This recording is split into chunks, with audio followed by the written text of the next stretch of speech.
ফেসবুকে content monetize পাওয়ার জন্য শত শত মানুষ আবেদন করছে, কিন্তু কারো আবেদনই কিন্তু কোন রকম কার্যকরী কিন্তু হয়নি, কারোর থেকে কিন্তু অ্যাপ্রুভ হয়নি। ফেসবুক কিন্তু কাউকে কিন্তু অ্যাপ্রুভ দেয়নি বা কন্টেন্ট মনিটাইজেশন কিন্তু দেয়নি এই আবেদন করার পরে। এখন আপনি যদি তাদের মতো আবেদন করেন, আপনি এগুলো পাবেন না।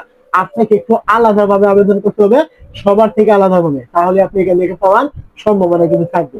এখন আপনি কিভাবে সবার থেকে আলাদাভাবে আপনি এখান থেকে আবেদন করবেন, কোন জায়গায় গিয়ে আবেদন করবেন, অবশ্যই আপনি এই ভিডিওটি সম্পূর্ণ দেখে বুঝতে পারবেন। তো আপনি কি করবেন, ওই আবেদনটা করার জন্য প্রথমে আপনি চলে আসবেন, আপনার এই ফেসবুক থাকবে এইখানে, মনে রাখবেন এখানে কিন্তু আপনার দুইটা উপায় কিন্তু রয়েছে। প্রথমটা আমি দেখিয়ে দিচ্ছি, তারপর আরেকটা দেখিয়ে দিব, ভিডিওটা ধৈর্য সহকারে দেখবেন। তো আবেদন করার জন্য আপনি প্রথমেই পেজ অথবা আইডিতে আপনি চলে আসবেন, যেখানে আপনি আবেদন করবেন। তারপর আপনি এখানে প্রোফাইলে ক্লিক করবেন। প্রোফাইলে ক্লিক করার পরে এখান থেকে দেখতে পাবেন ড্যাশবোর্ড নামে অপশন থাকবে, আপনি এখানে ক্লিক করবেন। এইখানে ক্লিক করার পরে এখান থেকে যে মনিটাইজ, এগুলোকে টেনে এই মনিটাইজে ক্লিক করবেন। তারপর আপনি এখান থেকে দেখতে পাচ্ছেন কন্টেন্ট মনিটাইজ, আপনি কি করবেন, এখানে ক্লিক করবেন। এই জায়গায় ক্লিক করার পর এখান থেকে দেখতে পাবেন এই যে ইন্টারেস্টেড, সবাই কিন্তু এখানেই আবেদনটা করে। আপনি কি করবেন, সবার মতো এখানে ক্লিক করবেন। এইখানে ক্লিক করার পর এখান থেকে বক্সে ক্লিক করবেন, এবং এখান থেকে দেখতে পাচ্ছেন ফেসবুক যা আজ পর্যন্ত যারা যারা এখানে আবেদন করেছে, কারো আবেদন অ্যাপ্রুভ হয়নি, কি কারণ হয়নি, এখানে দেখতে পাচ্ছেন ফেসবুক উল্লেখ করেছে অপশনাল। এটা কিন্তু অপশনাল, আপনি এখানে আবেদন করলেও কন্টেন্ট মনিটাইজ পাবেন যখন আপনার পাওয়ার উপযোগী আপনি থাকবেন। আর এখানে আবেদন না করলেও আপনি পাবেন যখন আপনি পাওয়ার উপযোগী হবেন, ফেসবুক মনে করবে।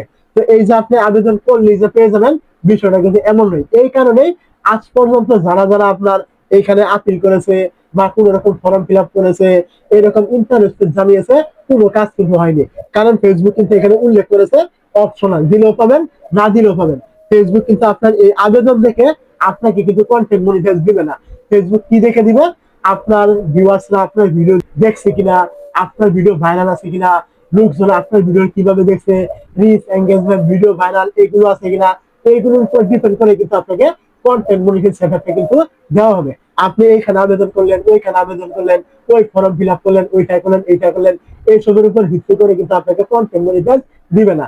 যেহেতু ফেসবুক এখানে আপনাকে অপশন দিয়েছে আবেদন করার, আপনি এখানে মানে সেই অনুযায়ী আপনি এখানে শুধুমাত্র এই বক্স আপনি এইটা লিখবেন, I am interested this program, আপনি এই লাইনটা লিখে আপনি এখান থেকে সাবমিট, এখানে আপনি ক্লিক করে দিবেন, আপনার কাজ শেষ।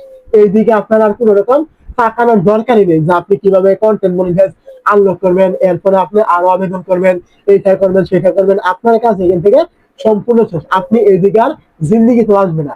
এখন আপনাকে 2 নাম্বার কাজ করতে হবে। 2 নাম্বার কাজ কি, এইখানে আপনাকে কন্টেন্টের উপর ফোকাস করতে হবে।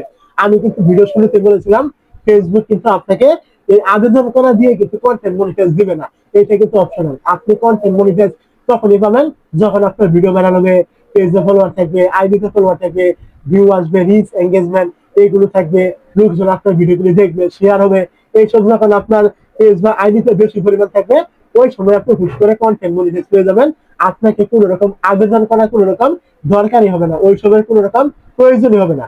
এখন আপনি এখান থেকে আবেদন করে দিয়েছেন, আপনার কাজ শেষ। এখন আপনি এখান থেকে কন্টেন্টের দিকে ফোকাস করুন, আপনি নিয়মিত ভিডিও আপলোড করুন, ভালো ভালো ভিডিও আপলোড করুন, অবশ্যই আপনি এখান থেকে কন্টেন্ট মনিটাইজ 100% পাবেন। ওই আবেদন করে কোন রকম লাভ কিন্তু আপনার হবে না।